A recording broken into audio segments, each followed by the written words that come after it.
Before we continue with the rest of the video, we could use your help. Click that like button to help spread the word about watchJojo, and also be sure to subscribe and click the notification bell so you don't miss our future videos. This bride's dad was murdered 10 years ago, but a part of him was with her walking down the aisle. When Jeni Stepien walked down the aisle on her wedding day, it wasn't her father's arm she clung to. Unfortunately, that simply wasn't possible. 10 years ago, Stepien's dad was cruelly taken away from her in a brutal murder. But when it came to the biggest day of her life, she'd never felt so close to him.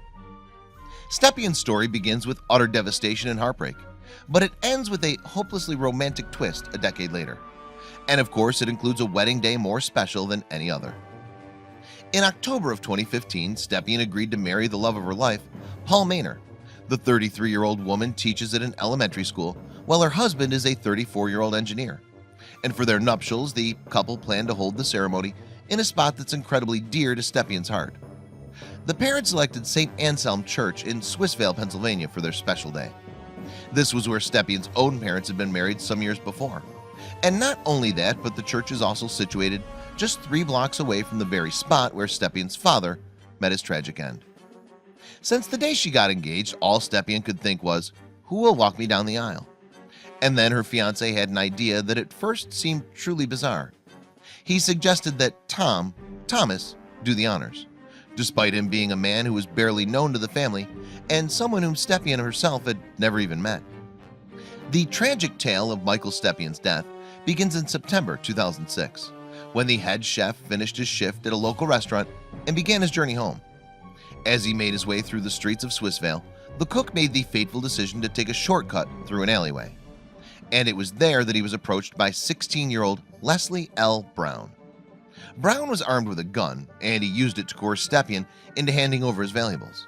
But then events took a devastating turn for the worst, and Brown shot Stepien in the head at point-blank range. The victim later died in the hospital.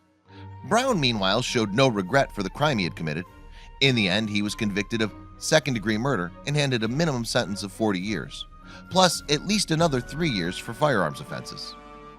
In the hospital, Stepien was losing his fight for survival, and his family had come to terms with the fact that he was dying. Amidst all the agony and the shock, however, they knew one thing: they didn't want his life to be taken in vain. And so Stepien's wife and 2 daughters decided that they would donate his organs to someone in need. And one person in need of a new heart was Arthur Thomas. Thomas had been diagnosed with a heart condition known as ventricular tachycardia 16 years earlier. But as he told the New York Times, in order to get to the top of the transplant list, you have to be really hurting. It's thought that he was actually within days of dying when he received a miraculous call saying that a donor had finally been found. And so, through the Center for Organ Recovery and Education, Thomas was given Stepien's heart and a new beginning. Furthermore, he was able to contact the family to whom he now owed his life. He told the New York Times, "Once I had my transplant, I of course decided I would write a thank you to the family." The 2 families remained in contact too. They exchanged Christmas cards, sent birthday gifts, emails, and letters, and even spoke on the phone every 4 weeks. But the 2 families never considered actually getting together in person until, that is, Stepien got engaged. With Stepien fretting over who would walk her down the aisle then, it was her husband-to-be who proposed that she contact Thomas, who was also known as Tom. Stepien told the New York Times, "I was thinking, oh my gosh, it would be so incredible to have a physical piece of my father there." And the more she thought about it, the more Stepien began to think that maybe the idea wasn't totally crazy after all. She told the Washington Post, "I thought he would be the perfect person because he has a piece of my father living within him." But Stepien knew it was a lot to ask of someone. She told the Huffington Post, "My fiancé suggested I write him a letter. That way Tom would feel in no way obligated or pressured by my request."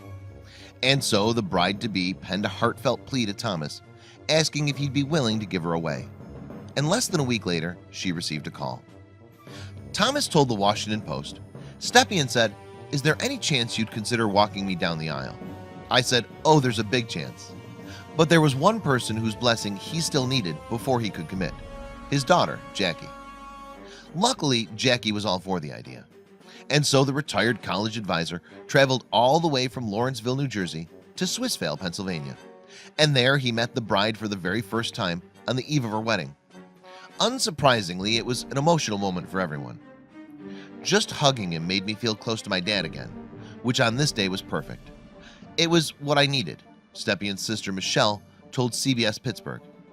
And Stepien told the Washington Post, this wasn't just about me.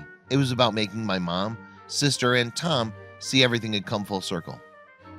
As Stepien prepared to walk down the aisle, she grabbed Thomas's wrist so she could feel his pulse beating clearly. Thomas told the New York Times, I thought that was the best way for her to feel close to her dad. And at the altar too, she pressed her hand against his chest. That's her father's heart beating, he said. I have a life to live because of him. It was important for me to do this very small thing for her, said Thomas, who also took Stepien's first dance. What greater honor could a person have than walking the daughter of the man who's given his heart to him? And in tribute to her remarkable day, Stepien later shared this emotional post on Facebook. To be able to bring my dad home and have him at my wedding was an absolute dream come true. I was just so thankful Dad could be here with us today, in spirit, and a piece of his physical being as well. That really was special for us. When you're done crying, don't forget to share this video with your friends below.